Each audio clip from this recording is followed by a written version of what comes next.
సామెతల గ్రంథం 3వ అధ్యాయము 7వ వచనము.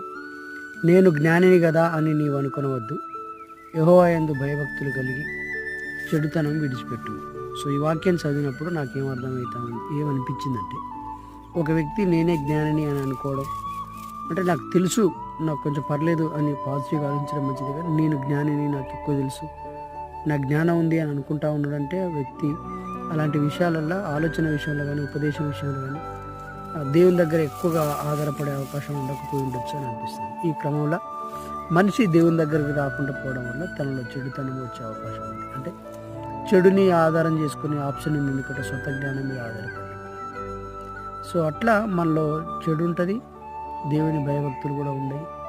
ఈ రెండు మనకు పెద్ద లాస్ అవుతుంది. అయితే నేను జ్ఞానిని అని నువ్వు అనుకోకుండా దేవుని జ్ఞానం మీద ఆధారపడి ఉండడం, జీవించడం చాలా మంచిది.